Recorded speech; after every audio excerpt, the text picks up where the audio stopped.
Hey, what's happening, folks? Hopefully your Saturday's off to a great start. Let's talk a little NBA DFS for Saturday, March 13th. Man, does the year fly by? Yeah, it does, man. Yes, it certainly does. So we got some good plays on tonight's slate. And if you want members-only videos for free, guys, we brought this up yesterday. It came up light, but if we can get close to 100 likes on today's video, we will do a members-only video free to the public, possibly as soon as tomorrow, Sunday, the 14th of March. Sweetness. All right, so instead of talking through one of our sponsors today, I'm going to take a second and talk about the promotion that decided to run for today and today only. It's one of the better deals that we'll have out there. It is basically monthly memberships are currently $30. Working on getting that up, but for right now, they're $30. For a one-time payment of $100, you can have a monthly membership that lasts until 9/1, which gets you most of the baseball season, the rest of the NBA. Gets you, like I said, it's a good deal. We're not running an MLB-only package this year, so call this like the equivalent of that, but you have to throw in NBA, including the NBA playoffs, where we will make some money, fellas. It's a one-time payment. The PayPal and Venmo address are below. It's the only thing that would be $100, so we'll know exactly what you're talking about if you use either of those addresses. That gets you both sports, every relevant sport, until the 1st of September. Mentioning MLB gets me excited, so let's get it. I am hyped. Absolutely, guys. Day passes are up on the website. Subscribe to the station if you're new to it. Let's talk about Cash Game Lock. You guys might know him. He's been featured here plenty of times. I'll watch him every time he's out there. That's Giannis Antetokounmpo. For some reason, DraftKings doesn't raise his price. This dude should not be $11K anymore. He should be 12. It should be more of a challenge to put him in your roster. But that's not where we're at. He's 11K playing against Washington. What does Giannis do well, Matt? Just gets to the hoop and the paint. What does Washington not have the capabilities of doing? Stop people in the paint. Boom! There you go. Giannis, he's out there at the point to prove. He looks motivated. He passes the eye test. You know, he's not going to get a single vote for MVP this year, but in reality, he should be one of the guys being talked about. But because he won it twice, and they didn't do anything of substantial note in the playoffs. Like, he's not even a guy there. So he's got a little bit of his chip on his shoulder as well because, I don't know, like he should be talked about because the way MVP voting works, he won't. And I get that. It makes sense. Let's give it to LeBron or Embiid or somebody else. Man, you don't even think he'll get a single vote? I mean, he won't get any first-place votes. Unless, like, he just does something off the charts the rest of the year. That's fair. I mean, I don't disagree with you, but I also don't think that he should be the MVP this year. I'm not saying that I don't either, but he is still talked about. In order to win an MVP a third time, I mean, you got to do, I feel like, even more than he's done. That's no knock on him. I agree. He's been amazing, but he hasn't done anything more. In fact, Milwaukee's been worse. So, sure. I mean, he plays every day. He's still going to be a top, I don't know how many places they vote for. He'll finish 6th or 5th or somewhere around there. You know what I'm saying? So it's not like he'll finish 20th. Well, Embiid just got knocked out for 3 weeks, so that could actually give him the chance to pass him. I know a lot of people want to give it to LeBron, and quite frankly, LeBron deserves the MVP even if he doesn't deserve it because he should almost get it every single year for the last 15 years. Well, he could get it every year. He's that type of guy. And you could make that same type of case for Giannis. I mean, those guys are just so important to their teams. They're not going to win. Well, at least Giannis won't win MVP this year. But it is interesting to see what will happen now with Embiid out because he was my front runner. Yeah, well, he had just passed in the odds to be the front runner, right? He had just passed LeBron basically over the All-Star break, but without for a couple of weeks. That's going to be tough to come by. That was already the knock on him, right? Like, he doesn't play enough games. This ain't going to help him. No, it's certainly not. And that's wouldn't be shocking to see him miss some more time if Philly plays well, especially.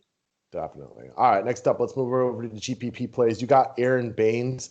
I think my favorite part about ARON Baynes, quite frankly, is the fact that they have to play him right now. He has fallen in and out of favor with Toronto all season, but they're missing so many guys. They have no option to play him at the 5, then run Boucher at the 4 a little bit. He's just going to be in there. Yeah, he's going to be in there. He's needed to play big minutes. With their current roster, I mean, I don't want to say he's one of their better offensive players, but he's not one of their worst offensive players anymore. And he's playing, big minutes as a center. We've, been picking on Charlotte with opposing big men since we were 3 years old. So Baynes is in a pretty good spot. He's a guy that, when he gets hot, he's got big upside because he can make some threes. I love that he shot 4 of 15 last game and still put up like 35 DK points. Price barely went up. I like the same Toronto pieces I've liked the past few slates. But if you want a roster like, double stud on Giannis and whoever you want, like maybe you won't get to those guys and you want a couple cheaper pieces. Baynes works in any type of roster construction. I like him a lot here. Agreed. Any type of roster construction. He's your GPP play, but if you want to play him in cash games, I have zero arguments with that. For sure. Next guy up, a lot in the same vein. Different price point, different position, but I feel Norman Powell very similar. Like he just has to play big minutes.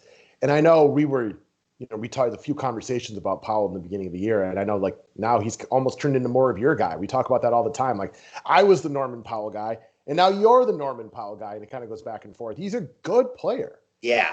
And he has to do a lot right now because they don't have anybody else on offense outside of Kyle Lowry. He's a good offensive player. I mean, he's a good shooter. Like he can get to the hole. He doesn't do a ton else besides score, but man, he's scoring a ton right now. And just by playing so many minutes, he's walking into other stats. Like, yeah, he's a borderline lock for me. 7,300. I said it on the write-up last slate. I mean, I think he walks into 40 plus with ease, and I continue to feel that way. So, yeah, I mean, I see no reason not to play him. Yeah, he's about a 40-point per game guy. He's got a good floor to him. He has to play big minutes. They are missing 3 of their top 4 offensive players in Van Vliet, Siakam, OJ Anunoby, which basically means it's Powell and Lowry out there. And then guys like Baynes will get the rebounds and take a few threes here and there. But it's really Lowry and Powell that drive the offense on this team. Yes, like they will really struggle offensively without Lowry and or Powell. All right, next up, let's talk about long shots for the day. So I want to talk about a guy who had been on my high list for a while, and now he's had a couple of less than stellar games, which has caused his price to drop significantly and kind of off people's radars. And that is the greatest dunker in the game, or at least one of them, Derek Jones Jr. There's still no CJ McCollum. There is still no Nurkic. And this is a point you brought up early in the year. Nobody gets their shots blocked as much as the Minnesota Timberwolves. Well, he's not Chris Boucher or Nerlens Noel, but Derek Jones Jr. can block some shots. So it's a good spot to pencil him in for a couple of those today. It's kind of like I said with Thibault yesterday. I'm like, just expect him to get a few steals because Washington loves to turn the ball over. Minnesota loves to have their shot blocked. Jones will get you a couple blocks today. If he plays well offensively in a good spot like this, just go back to earlier in the month when this guy was dropping 30 points on the regular. We are not loaded with value early in the day. It's entirely possible we get loaded with 3K guys again. But as of right now, we're not loaded with value earlier in the day. So this is a good game for DI.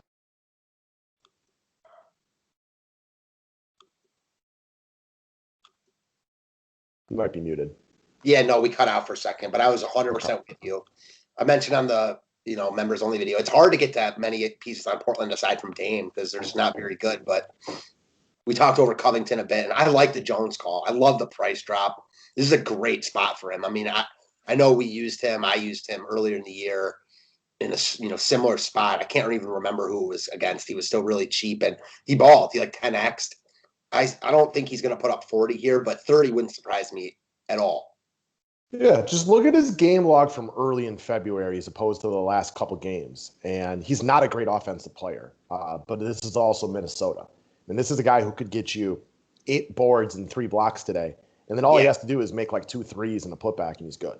Yeah, I mean, all of a sudden he's real good at that point. All right, next up. So you want to talk about BJELICA from the Sacramento Kings. So this is a good game for DFS points. And something that you had kind of mentioned, like BJELICA continues to be the first guy off the bench in the absence of Hassan Whiteside. It wasn't actually 3 fouls in 22 seconds, but this dude picked up like 3 fouls in a minute last game, which he just wasn't allowed to be productive. Yeah, I mean, that will hurt anyone, especially a guy already not playing huge minutes. They took him out immediately. He obviously wasn't aggressive as much after that. He's always risky because you never know what you're going to get. The DNP CD is like always in play with him, even if he's played 100 games in a row. It's just what it is. However, his price dropped. He was like in the mid 4s. Now he's back under 4 just because like he had he didn't have a productive game last time. And he's the type of guy, we don't expect him to be awesome every time out, but we know that when he is good, he can be real good and he might play a couple more minutes. Well, in a game that has a bunch of upside that I like a lot, this gives you exposure at a very cheap price tag, and he legit has 10x upside if he's playing well. Like if he hits a couple of those early shots, he's got that. That's not what I expect, but at 3,900, the risk is minimal. I mean, even if he, only gives you like 18, it doesn't kill you here, and like his upside's real. I like Bielitsa a lot. Well, it reminds me of what we talked about the other day with a couple of guys. Like Bembry will have 20 times his ownership? Yes. It's exactly what we talked about. Exactly that. And Bembry played well last game and got 23 points. So yeah, it's a long shot because the ownership's low, but you're just looking for him to outscore some of these cheaper guys that aren't going to be very, very good. And that's not that impossible to do. Bembry will be chalky once again for no apparent reason other than the fact that he's cheap and plays bigger minutes, but he doesn't do much. Bielitsa, at least if the opportunity comes, if he sniffs 29 points, you're not at all surprised by it. Yeah, I mean, that's a great point. We talk about that often. It's, even Stanley Johnson, who is like the same price as Bielitsa. Like Bielitsa is by far the better DFS player. Now, Johnson started last game. He'll probably play more minutes. And in that regard, maybe he's safer. But in tournaments specifically, give me a guy like Bielitsa who can actually is skilled offensively. And you had a big tournament lineup a couple weeks ago, and you said you really wanted to talk about something on the members only video, and it was like a slightly eye-opening moment that you had 7 chalk guys and 1 low-owned guy, and that's all that it took to be different and get close to the top of a GPP. Bielitsa over one of those guys, especially if you run on a couple multi-lineups, that could be all you need. Go play chalky guys. Go grab a Giannis. Go grab a Luka. Play, Powell or Lowry or any of the guys that are going to be popular today and just get different on one spot. And if that guy's good, I mean, that can be all you need to bypass, 5-10% of the field right there. Amen. No doubt about it. Completely agree. So, anyways, guys, that's what we got for today. One-time $100 payment, get a membership until the 1st of September. Gets you every sport that we got rolling. We're not doing the MLB package this year because we got the NBA package up instead. We can only acquiesce to so much on the website, but that'll get you both sports, and we'll make you some money on baseball in the playoffs. Let's do this. We sure will. Let's get it, guys.